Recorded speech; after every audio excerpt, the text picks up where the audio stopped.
রান্নাবাটিতে সকল দর্শক বন্ধুদের স্বাগত জানিয়ে শুরু করছি আজকের এই মজাদার ডিম পটলের রেসিপি। ডিম দিয়ে এই পটল এইভাবে রান্না করলে কিন্তু খেতে অসাধারণ লাগে। এর জন্য প্রথমেই দুটো ডিমের আন্ডা ভুর্জি বানিয়ে নিচ্ছি। সাদা তেলেই গোটা রান্নাটা করব। সাদা তেলে ভালো করে গরম করে নিয়ে আন্ডা ভুর্জিটা তৈরি করে নামিয়ে নেব। আর আন্ডা ভুর্জিতে সামান্য একটু নুন দিলাম। নুনটা অপশনাল, এই সময় আপনারা চাইলে দিতেও পারেন, আর যদি না চান তো নাও দিতে পারেন। আন্ডা ভুর্জিটা তৈরি হয়ে যাওয়ার পর নামিয়ে নিয়ে আরও খানিকটা সাদা তেল গরম করে নিতে হবে কড়াইতে দিয়ে। সাদা তেল গরম করে নেওয়ার পর তারপরে এবার একদম পাতলা পাতলা করে কেটে রাখা পটলের টুকরোগুলো দিয়ে দিতে হবে। চেষ্টা করতে হবে এই পটলের স্লাইসগুলো যতটা সম্ভব পাতলা করে কাটা যায় ততটাই পাতলা করে কাটতে হবে। এবার এই পটলটাও ভালো করে ভেজে নেব, একেবারেই ভেজে নিতে হবে, তাতে করে রান্নার সময় খুব একটা বেশি সময় লাগবে না, সেদ্ধ হতে চটপট তৈরি হয়ে যাবে। এখন পরিমাণ মতো নুন দিয়ে দিচ্ছি। পটলটা ভাজার সময় কিন্তু অবশ্যই নুন দিতে হবে, আর তার সাথে সামান্য একটু হলুদ গুঁড়ো দিয়ে দিচ্ছি। নুন দিলে পটলটা অনেক তাড়াতাড়ি নরম হয়ে আসবে, আর হলুদ গুঁড়োটা দিলাম সুন্দর একটা রঙের জন্য। এবার কিন্তু খুন্তি চালাতে থাকতে হবে, পটলটা একেবারে চুপসে মজে আসা পর্যন্ত। দেখুন নাড়তে নাড়তে কিন্তু পটলের পরিমাণ আস্তে আস্তে অনেকটাই কমতে আরম্ভ করেছে, মানে পটলগুলো কিন্তু অনেকটাই মজে আসতে শুরু করেছে। বেশ খানিকটা যখন কমে আসবে পটলের টুকরোগুলো, তো তখন বুঝতে হবে পটলটা ভাজা হয়ে এসছে।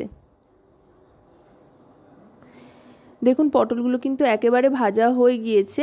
এবার পটলগুলো তুলে নিতে হবে। গ্যাসের ফ্লেমটা মিডিয়াম টু হাইতে রেখে পটলগুলো সব ভেজে নিলাম। পটলটা ভেজে নেওয়ার পর এবার আরও খানিকটা তেল অ্যাড করে নেব, সাদা তেল। তারপর তাতে দিয়ে দেব স্লাইস করে কাটা পেঁয়াজের টুকরো। এখানে একটা বড় সাইজের পেঁয়াজ স্লাইস করে কেটে নিয়েছি। এই রেসিপিটার জন্য এভাবেই লম্বা লম্বা স্লাইস করে পেঁয়াজটা কেটে নেবেন, তাতে করে কিন্তু খেতে দারুণ লাগবে।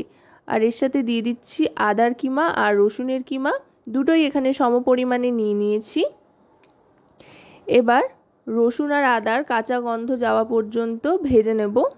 ভাজতে ভাজতেই দিয়ে দিলাম বেশ খানিকটা কাঁচা লঙ্কা কুচি। লঙ্কার পরিমাণটা কিন্তু আপনারা আপনাদের পছন্দ অনুযায়ী কম বেশি করে নিতে পারেন, যতটা ঝাল খাবেন তার উপর নির্ভর করে। এবার দিয়ে দিচ্ছি হলুদ গুঁড়ো, এটাও 1 টিস্পুন পরিমাণে দিয়ে দিলাম। তারপর দিয়ে দিচ্ছি রোস্টেড ধনে আর জিরে গুঁড়ো, এটাও দিয়ে দিলাম 1 টিস্পুন পরিমাণে। তারপর দিয়ে দিলাম কাশ্মীরি রেড চিলি পাউডার, কাঁচা লঙ্কার ঝালই যতটুকু যা ঝাল হবে। আর দিয়ে দিচ্ছি পরিমাণ মতো নুন। আর লঙ্কার গুঁড়োতে সুন্দর একটা রং আসবে, যাতে মশলাটা লেগে না ধরে বা পুড়ে না ওঠে, সেই জন্য কিন্তু সামান্য একটু জল দিয়ে দিলাম।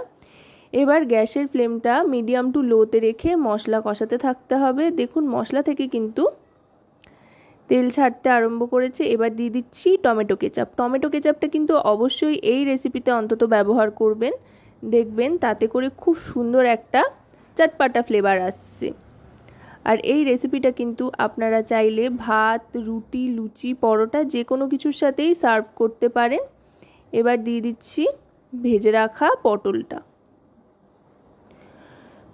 ভেজে রাখা সমস্ত পটলটাই একসাথে দিয়ে দেব, দিয়ে এবার মশলার সাথে ভালো করে মিশিয়ে নেব। আর লো ফ্লেমে মোটামুটি 30 থেকে 40 সেকেন্ড মতো এখন কিন্তু পটলটাকে রান্না করে নিতে হবে। এখন থেকে কিন্তু অসাধারণ একটা গন্ধ ছাড়তে আরম্ভ করেছে, যেহেতু আদা, পেঁয়াজ, রসুন সমস্তটাই রয়েছে, সেজন্য দারুণ গন্ধ ছাড়ছে। সামান্য একটু জল দিচ্ছি, খুব বেশি জল কিন্তু এতে ব্যবহার করব না, একদম অল্প জল দিচ্ছি। অল্প জল দিয়ে এবার গ্যাসের ফ্লেমটা লোতে থাকা অবস্থাতেই ঢাকনা চাপা দিয়ে দেবো। মোটামুটি 2 থেকে 3 মিনিট মতো ঢাকনা চাপা দিয়ে রাখার পর ঢাকনাটা সরিয়ে নেব।